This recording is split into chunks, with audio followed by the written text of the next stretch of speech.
Assalamualaikum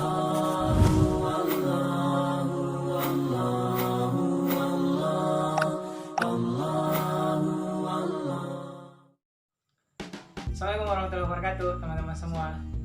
Kita kembali di Q&A vlog dakwah. Nah, kita seperti biasa dibersamai oleh Kak Heri Alfati. Nah, kita akan membahas sesuatu yang menarik. Oh iya, ini seri berapa ya? Seri berapa kira-kira? Ayo. Seri 6. Seri 6 yang saking banyaknya ini kita sudah lupa nih ada berapa banyak yang sudah dibuat. Nah, teman-teman, di malam hari ini kita akan membahas sesuatu yang mungkin juga seperti biasa menjadi pertanyaan banyak teman-teman milenial seperti itu. Nah, pertanyaannya apa? Kita akan membahas persoalan apa ya? Mungkin ini mohon maaf ya agak sensitif seperti itu. Tapi kita harus bahas kenapa untuk mencerahkan kita semua ya di malam hari yang spesial ini. Nah, pertanyaan ini Kak banyak juga ditanyakan nih oleh teman-teman seputar apa ya, salafi dan salaf itu sebenarnya apa sih Kak? Bisa Kakak jelaskan? Ya, jadi ya benar sekali bahwa akhir-akhir ini memang saya juga kadang risih sih dengarnya beberapa orang yang gimana ya, mereka itu kayak kalau mereka menyebutkan ini Ustadz Sunnah, berarti kalau pikir kita kan kalau ada Ustadz Sunnah berarti ada juga Ustadz wajib, Ustadz bid'ah ya. Mungkin kita terpikir seperti itu teman-teman ya. Terus ada juga kajian sunnah. Kalau ada kajian sunnah berarti ada kajian bid'ah, ada kajian wajib, seperti itu mungkin ya. Tapi tentu bukan seperti yang mereka ingin harapkan sebenarnya. Allah alam sih seperti apa gitu ya. Tapi itu kesannya kalau kita pahami kalau ada kajian sunnah, terkesan kalau yang lain itu nggak sunnah, mungkin seperti itu.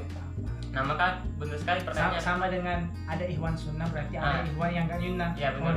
Berarti memang ini penting kita luruskan teman-teman. Apa sih pengertian daripada salafi dan manhaj salaf ya?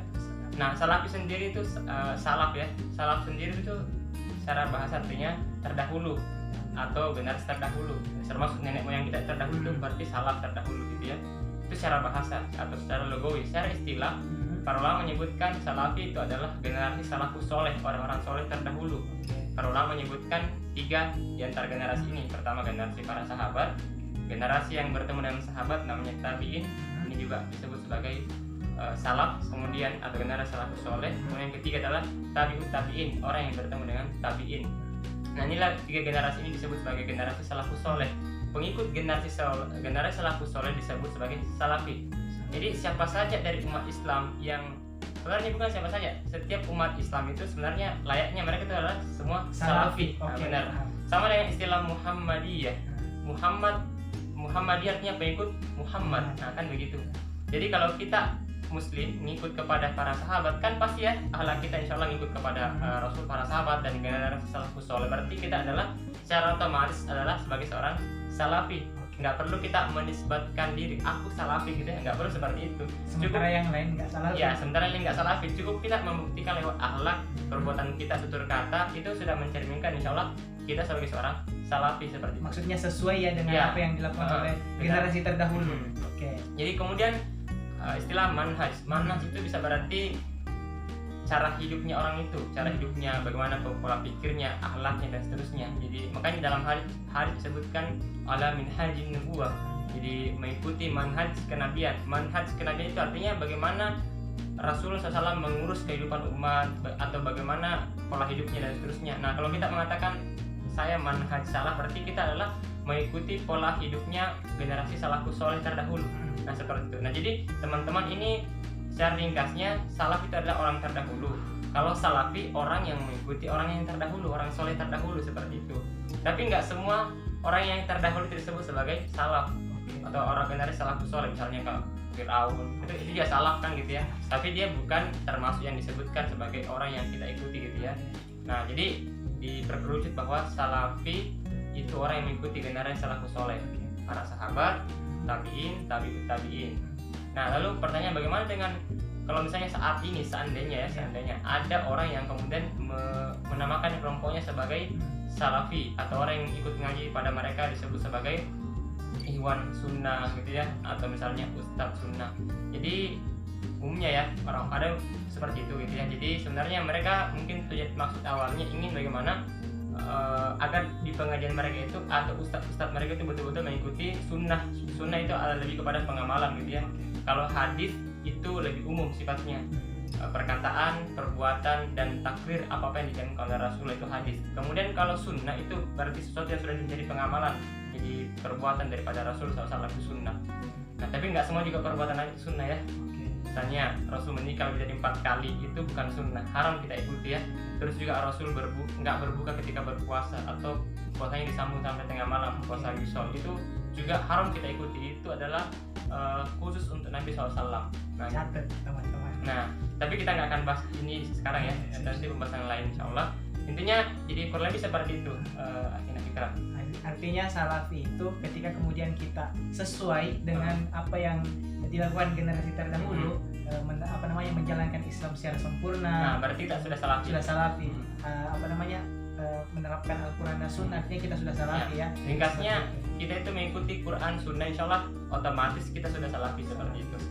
Tapi sebenarnya nggak penting juga sih kita itu memperkenalkan diri, aku salafi, ini bukan salafi, ini ustadz sunnah. Itu sebenarnya semua ustadz kalau berpegang kepada Quran Sunnah itu sudah ustadz sunnah, bahkan bukan sunnah, level wajib gitu ya. Artinya harusnya kita ikuti seperti itu. Tidak perlu, menurut saya seperti ini. Ini hemat saya. Teman-teman boleh nanti beda pendapat, tapi ini kenapa ini penting kita sampaikan teman-teman, untuk agar bagaimana kita bisa menyikapi perbedaan dan nggak saling menyalahkan gitu ya.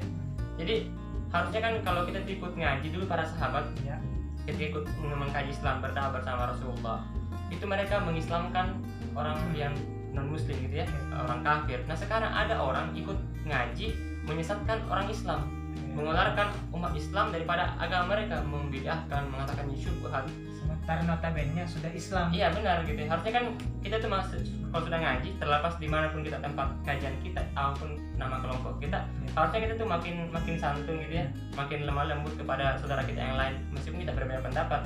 Bukan justru makin mengatakan oh ini nggak sunnah gitu ya, hanya karena satu kesalahan gitu. Boleh jadi apa yang kita anggap sunnah bagi orang lain itu bukan sunnah. Tapi makanya itu pentingnya kita mengkaji Islam, pentingnya kita tuh memahami bagaimana perkara-perkara khilafiyah di antara kalangan para ulama sudah terdahulu. Misalnya perkara musik haram atau enggak haram, apalagi maulid bid'ah atau bukan bid'ah, itu enggak penting sebenarnya kita bahas gitu ya. Tapi kenapa harus ada pembahasan itu? Itu untuk memahamkan saja gitu ya. Nah jadi teman-teman, jadi tadi ya Ustadz Sunnah itu hanya istilah saja yang dibuat-buat saat ini ya. Istilah itu juga bid'ah, karena nggak pernah dibuat oleh para sahabat gitu. Rasul nggak pernah membuat istilah itu, berarti itu juga bid'ah. Tapi kita nggak soal gitu. Intinya teman-teman jangan sampai ketika ada ustadz yang dilabeli ini adalah ustadz sunnah ya, jangan sampai kita berpemahaman oh berarti selain ustadz nama-nama ini berarti bukan sunnah, berarti bid'ah semua gitu. Jangan sampai kalau ada kajian sunnah berarti selain daripada kajian sunnah ini berarti kajiannya bid'ah gitu dong ya. Tentu tidak seperti itu. Jadi teman-teman jangan sampai ada di antara kita berpaham seperti itu ya, dan jangan sampai ada di antara kita yang kemudian fanatik dengan kelompok, fanatik dengan sebuah istilah ya. Artinya jangan sampai kita menyalahkan yang lainnya. Jadi seperti itu. Gini Kak Heri. Nah terkait tadi kan banyak tuh yang melabeli dirinya nyunnah sehingga yang lain seolah-olah kesannya tuh nggak nyunnah seperti itu.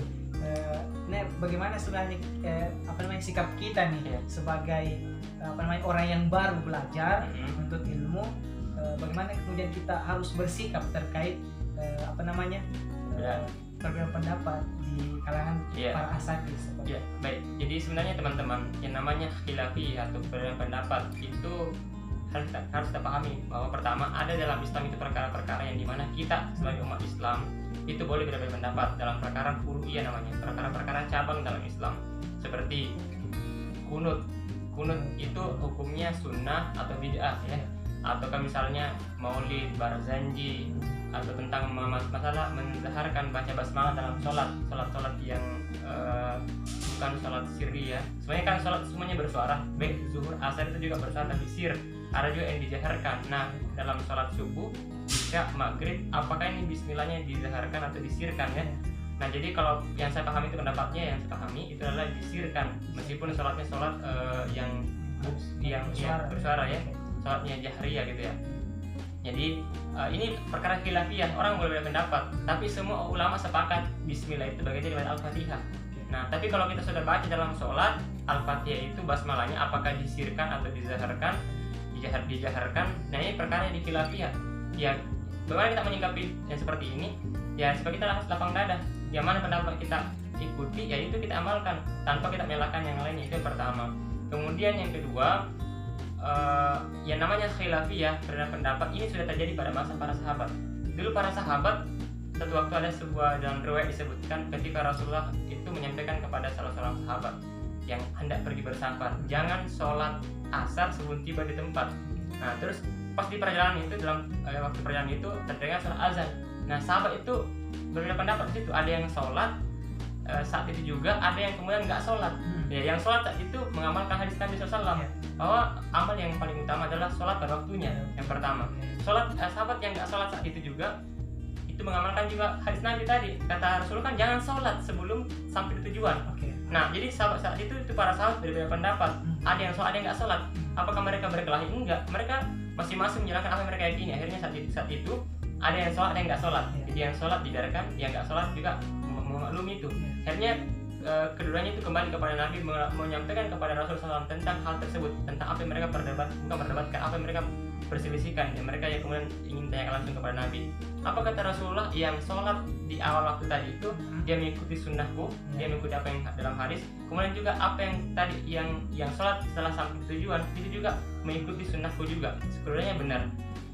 Maksud daripada Nabi SAW jangan sholat sebelum di tempat tujuan itu agar mereka mempercepat langkahnya di perjalanan. Kemudian dalam hadis yang lain ada salah seorang sahabat yang itu sudah mereka nggak menemukan air. Kalau nggak ketemu air kan kita harus tayamum. Nah, saat itu semua sahabat tayamum. Terus setelah itu beberapa waktu kemudian dia menemukan air. Nah, saat itu ada yang mengulangi sholatnya, ada yang nggak mengulangi sholatnya. Itu juga berbeda pendapat para sahabat, dilaporkan kepada Nabi SAW, dan Nabi SAW membenarkan keduanya gitu. Artinya teman-teman, selama ada peluang untuk kita saling berbeda pendapat, bukan berarti kita harus berbeda pendapat ya, tapi maksudnya di sini ketika itu masih perkara yang dibolehkan dalam Islam, bukan perkara akidah. Dalam artian di sini tidak menjadikan orang itu murtad ya.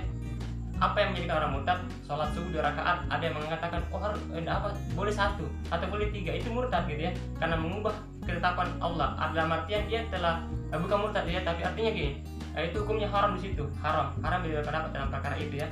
Kalau murtad itu tidak meyakini sholat itu wajib, itu murtad, atau nggak meyakini hukum pertentangan itu wajib diterapkan, itu juga telah keluar daripada Islam. Semua ulama sepakat menolak satu hukum dalam Islam yang sudah jelas hukumnya itu qat'i, pasti kebenarannya, berarti dia sudah murtad.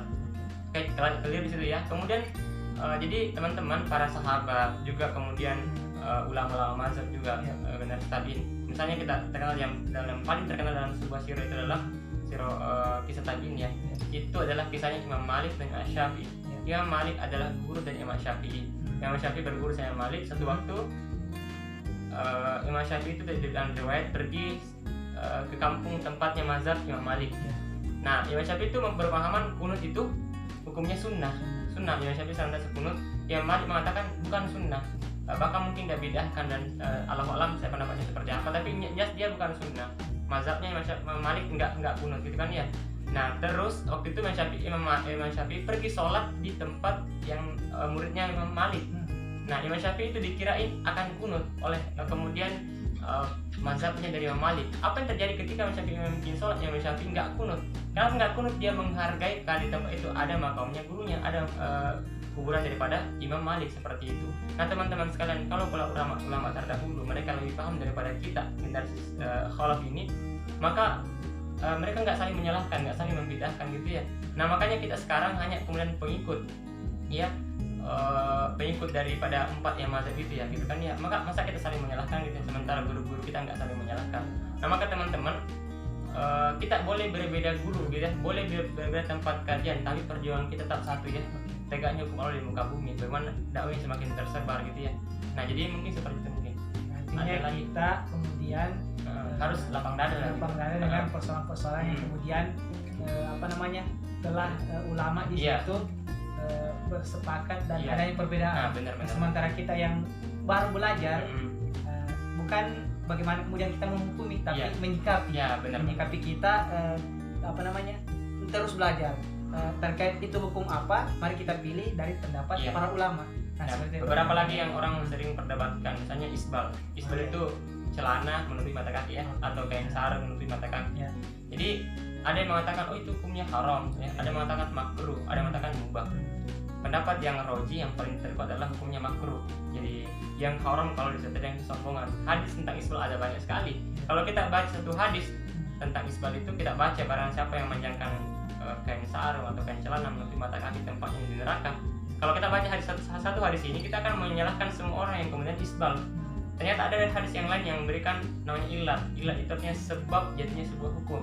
Misalnya kapan menjadi haram ketika ada ilatnya. Ilatnya adalah karena kesombongan atau khuyala. Nama kita menjadi ilat penyebab menjadinya haram itu tadi memanjangkan kain sarung. Artinya kalau kita kemudian enggak memanjangkan karena bukan yang kesombongan, mungkin karena memang celananya dari awal itu dibelinya panjang, nggak ada di tempat dipotong atau susah dipotong gitu ya, berarti ya itu nggak haram gitu ya, meskipun sebabnya nggak isbal gitu ya. Nah mungkin seperti itu. Jadi bagaimana kita itu teman-teman menyikapi perbedaan ini itu bukan saling menyalahkan gitu ya. Makanya saya istilahkan, kalau maaf ya, ini harus saya sampaikan. Saya pernah buat 2 tulisan tentang pertama aku salafi ya, untuk memberikan penjelasan kalau sebenarnya semua umat Islam itu salafi. Yang kedua adalah pengikut sunnah yang tersesat. Maksudnya apa? Mereka bukan tersesat secara akidah, tapi tersesat secara pemikiran. Bagaimana mungkin mereka mengatakan pengikut sunnah? Pengikut sunnah itu lemah lembut kepada saudaranya, menghargai perbedaan, bukan justru membidahkan orang yang berbeda pendapat gitu ya. Ada orang baru ikut kajian, baru hafal beberapa hadis, membidahkan atau mengatakan Ustadz Fulan ini syubhat. Selevel Ustadz Adi Hidayat, Ustadz Somad itu dikatakan syubhat. Padahal kedua orang ini sudah nggak dilevel lagi keilmuannya. Mereka betul-betul mendalami, misalnya Ustadz Adi Hidayat misalnya mendalami ilmu tafsir gitu ya, sampai pergi langsung ke tempat di mana dia itu harus teliti, misalnya emas, ayat tentang emas, dia pergi ke tambang emas tuh. Saya jarang-jarang ada ustadz seperti itu ya, meneliti sesuatu ayat langsung ke tempatnya langsung.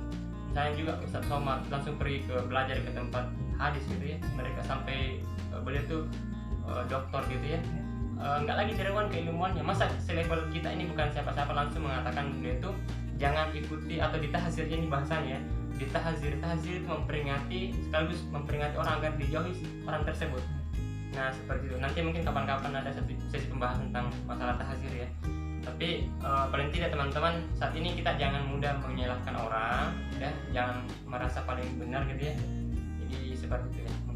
Tugas kita intinya belajar dulu dan mendalami ilmu. Nah itu tugas kita teman-teman. Terkadang kita tuh mudah menyalahkan orang karena baru baca satu buku, baru berguru satu orang gitu ya, baru belajar satu hadis gitu ya. Jadi biasanya ini umumnya orang-orang yang sering menyalahkan orang lain itu, menyalahkan pendapat orang itu karena kurang membaca, kurang mengkaji. Apalagi dalam perkara fikih teman-teman itu sangat luas banget. Kalau akhir-akhir ini karena pandemi corona, kita biasanya azan yang berpuluh-puluh tahun kita nggak pernah dengarkan bunyi azan selalu fi rihalikum atau sholat di rumah kalian, tiba-tiba ada bunyi lafaz azan yang berbeda. Itu kita awalnya menyangka itu keliru, salah gitu, ternyata ada hadisnya, ada riwayatnya. Terus juga sholat yang berjarak gitu ya, dan seterusnya. Banyak lagi hal-hal yang muncul, perkara-perkara baru yang kita nggak tahu mungkin hukumnya seperti apa. Jadi kita boleh memegang satu pendapat, misalnya seperti saya pribadi ya, mengatakan berpendapat rokok itu hukumnya haram. Tapi saya nggak menyalahkan orang yang merokok. Saya nggak mengatakan oh Anda berdosa karena merokok, enggak. Saya ditanya apa hukum merokok, saya jelaskan hukumnya. Pendapat saya ada 2, haram dan dalilnya ini dan seterusnya. Tapi saya nggak bahas sekarang. Makruh pendapat seperti ini.